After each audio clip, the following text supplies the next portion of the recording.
여러분 안녕하십니까? 여수 MBC 뉴스투데이입니다. 12월 연말을 맞아 희망 2026 나눔 캠페인의 사랑의 온도탑 제막식이 전남 동부권에서도 열렸습니다. 지역 주요 산업인 석유화학, 철강의 침체에도 불구하고 지역에선 이웃을 위한 나눔의 손길이 이어졌다고 하는데요. 최황지 기자입니다. 여수시청 앞 교차로엔 사랑의 온도탑이 설치됐습니다. 전남에서 모금액이 가장 많이 모이는 여수에서 올해도 기부의 시작을 알리는 제막식이 마련됐습니다. 행복을 더하는 기부로 바꾸는 석유화학, 철강 산업의 불황으로 올해 극심한 경기 침체를 겪은 전남 동부권.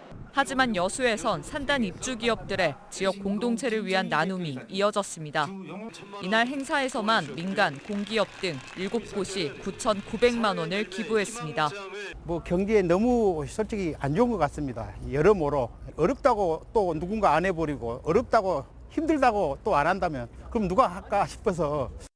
지난 연말 모은 기부금의 배분식도 열렸습니다. 월동 난방비, 차량 지원 등 5억 2천만 원이 여수에 있는 어려운 이웃들에게 전달될 예정입니다. 기초생계 지원을 비롯한 총 8개 복지 사업에 배분되고 있습니다. 특히 올해는 겨울철 난방비나 김장김치 나누기 등 취약계층에 최선을 다할 예정입니다. 지난 5년간 전남은 목표액을 모두 초과 달성해 왔습니다. 올해 목표액은 지난해와 같은 113억 9천만 원. 목표액의 1%가 모일 때마다 온도탑의 온기도 1도씩 오릅니다. 기부 참여는 내년 1월 말까지며 참여는 전화와 문자, QR코드, 여수 MBC를 통해서도 접수할 수 있습니다. MBC 뉴스 최양지입니다. 순천시가 정부가 추진하는 그린바이오 산업 육성지구에 최종 선정됐습니다. 그린바이오 산업 육성지구는 관련 제품 개발, 소재와 설비 구축, 인프라 등 다양한 정책 지원을 뒷받침하는 제도입니다.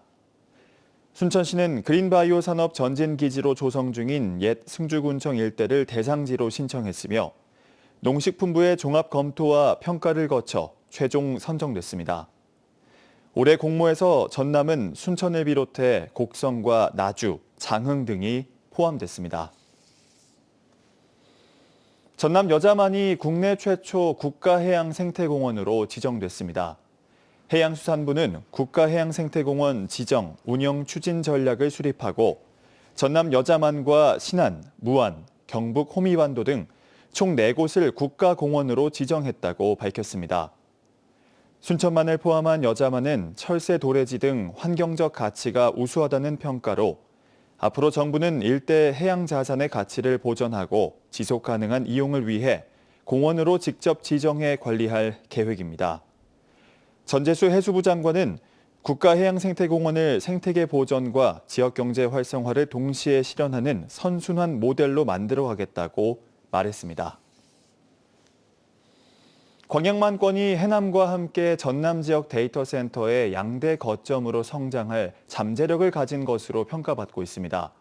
이를 위해서 지자체 간 연대와 협력부터 시급하다는 목소리가 나오는데요. 김주희 기자입니다. 광양 황금산단 내 14,000여 제곱미터 면적의 부지. 이 일대 오는 2027년까지 3,200억여 원이 투자돼 전남 클라우드 데이터 센터가 구축됩니다.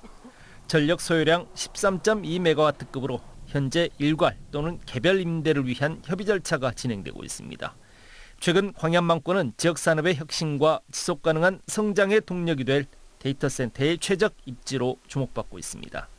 광양만권은 해남과 함께 전남의 AI 데이터 센터의 한 축으로 성장 가능성이 충분하다는 겁니다. 지리적, 산업적 확장 가능성이 큰 데다 대규모 전력 공급 인프라, 풍부한 냉각 자원을 갖추고 있습니다. 특히 지리적, 산업적 확장 가능성이 큰 점도 강점으로 꼽히고 있습니다. 이 주위에는 중화 클러스터이기 때문에 철강, 석유화학, 에너지 이쪽이 전부 다가 디지털 수요처들이죠. 그래서 수요가 바로 옆에 갖춰져 있고 그런 여건이면은 여기는 다른 데하고는 비교가 할 수가 없을 정도고. 지역 내에서는 광양만권이 데이터 센터의 허브로 새롭게 성장하기 위해서는 단일 지자체의 노력만으로는 한계가 있다며 광양만권 전체의 연대와 협력이 필수적이라는 의견도 설득력을 얻고 있습니다. 지역 정치권에서는 최근 이를 위한 구체적인 협의체 구성을 제안하기도 했습니다. 실무협의체를 구성을 해서 광양시, 순천시, 여수시 아니면 남해권에 있는 하동구까지 해서 전남도도 포함이 돼야 되겠죠. 그리고 우리 전남 TP, 가양만권 경제자유구역청 이런 관련 기관들이 다 구성을 해서 인허가를 하는 데 있어서 행정적으로 좀 뒷받침해주는 이런 역할들을 좀 했었으면 좋겠습니다. 전남의 새로운 데이터 센터 적지로 긍정적 평가를 받고 있는 광양만권. 국가 디지털 산업의 전략적 거점으로 새로운 도약을 하기 위해서는 지자체 간 협력 체계 구축을 통한 관련 생태계 활성화 방안의 마련이 우선적으로 필요해 보입니다. MBC 뉴스 김주입니다. 오랫동안 방치되고 있는 여수 상포지구 문제와 관련해 여수시 의회 송하진 의원이 시정부의 책임 있는 대응을 촉구했습니다. 송 의원은 본회의 시정질의에서 상포지구가 장기간 방치되면서 기반시설과 안전 등 여러 측면에서 문제가 발생하고 있지만 행정은 책임을 회피하고 있다고 비판했습니다. 송 의원은 또 매매나 담보, 건축 등이 제한돼 토지 소유자들도 재산권을 침해당하고 있다며 시의회와 집행부, 시민사회가 협의체를 구성해 상포지구 문제를 해결해야 한다고 주장했습니다.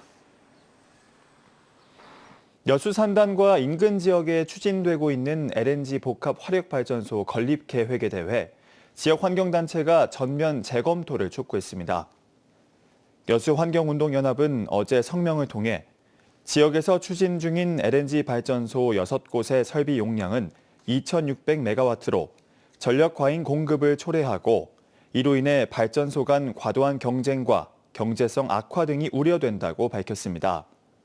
또 무분별한 LNG 발전소 건립은 이재명 정부의 에너지 정책과도 맞지 않다며 건립 계획을 전면 재검토하고 해상풍력과 태양광 등 재생에너지를 중심으로 에너지 전환 로드맵을 수립해야 한다고 주장했습니다.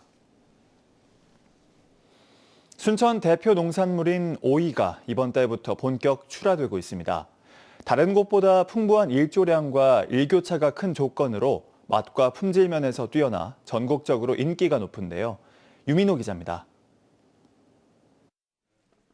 푸른 잎 아래 주렁주렁 매달린 오이, 탐스럽게 자란 오이를 하나씩 조심스레 수확합니다. 바깥은 쌀쌀하지만 풍부한 햇볕에 시설한 온도는 내려갈 줄 모릅니다. 풍부한 일조량과 일교차 큰 날씨 덕에 순천 오이는 상품성을 인정받고 있습니다. 순천만에서 불어온 바닷바람과 비옥한 토양에서 영양분을 얻었고 재배시설이 자리 잡으면서 모양과 크기도 일정한 게 특징입니다. 맛, 향, 이게 다른 지역보다 아마 우수합니다. 식감은 아삭아삭하면서 수분이 좀 많습니다. 그래서 상당히 좀 먹기에 아주 좋습니다. 상자에 차곡차곡 쌓이는 오이들, 올해 안정적인 작황을 보여 생산량은 8,600톤에 이르고 있습니다. 출하된 오이는 서울 가락시장 등 주요 도매시장을 거쳐 전국으로 유통됩니다. 현재 유통가격은 10kg 한 상자에 5만 원 선. 지난해보다는 소폭 떨어졌지만 다른 지역 오이보다는 여전히 높습니다. 사정이 이렇다 보니 순천 오이 재배 농가 269곳 가운데 1억 원 이상 고수익을 올리는 농가만 156곳에 달합니다.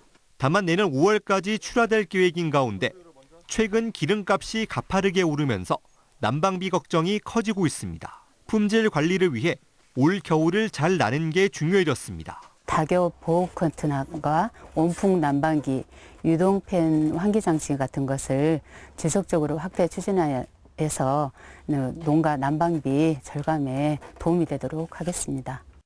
순천만 바람과 햇살이 키운 오이, 수십 년간 대표 농산물로 높은 농가 소득을 올리는 효자 작목으로 자리 잡고 있습니다. MBC 뉴스 유민호입니다. 여수 MBC가 순천 애니메이션 클러스터의 콘텐츠 제작과 유통을 위한 MBC 그룹 차원의 연합체를 설립했습니다. 여수 MBC와 MBC 경남, MBC 본사 제작 스튜디오인 모스트 267은 지난 1일 MBC 애니 웹툰 컨소시엄 출범 협약을 체결했습니다. 이번 협약은 MBC 본사 제작 스튜디오와 지역사별 연합체가 구축돼 협력하는 첫 사례로 순천만 애니메이션 클러스터 입주 결정 이후 여수 MBC와 MBC 네트워크가 본격적인 사업 계획 이행에 나선 겁니다. 앞으로 컨소시엄은 순천 클러스터에서 제작한 콘텐츠를 MBC 본사와 16개 지역사, OTT를 통해 전 세계로 유통하는 업무는 물론 로커스 등 클러스터 기업과 지식재산권 개발과 함께 공동 제작에도 나설 계획입니다. 순천시가 연양들 공공자원화 시설 조성 사업을 차질 없이 추진하겠다고 밝혔습니다. 순천시는 지난달 광주지법에서 열린 소각장 입지 결정과 관련해 제기된 행정소송에서 승소 판결을 받았다며 이를 통해 시 행정 절차 전반이 적법했음을 공식 확인했다고 밝혔습니다. 다만 법원 판결 후에도 소각장 반대 범시민연대가 즉각 항소하는 등 논란이 계속되고 있다며 사업 지연은 시민 부담으로 이어질 수 있는 만큼 추진이 늦춰져서는 안 된다고 설명했습니다. 순천시는 이번 판결을 계기로 도시계획시설 결정, 주민지원협의체 구성, 환경영향평가 등 후속 절차를 더욱 투명하고 공정하게 추진하겠다고 덧붙였습니다. 전남 일선 지자체들이 내년부터 교통비를 무료로 지원하는 정책을 추진하고 있습니다. 이를 두고 내년 지방선거를 겨냥한 선심성 정책이라는 지적도 나오는데요. 김영창 기자입니다. 지난 2016년부터 천안버스를 운행하고 있는 곡성군. 한 해 평균 이용객은 45만 명입니다. 곡성군이 내년부터 모든 국민과 관광객 등을 대상으로 버스 요금을 무료로 지원합니다. 이에 따라 곡성군은 기존 보조금 40억 원에 5억 원을 더해 매년 45억 원가량을 버스 업체에 보존해줘야 합니다. 보통 이동권을 보장할 수 있는 것이고, 그래서 전체적으로 저희들이 이제 내년도에 1월 1일부터 이제 무료버스를 시행하면서 저희들이 이제 정책을 추진하고 되겠습니다.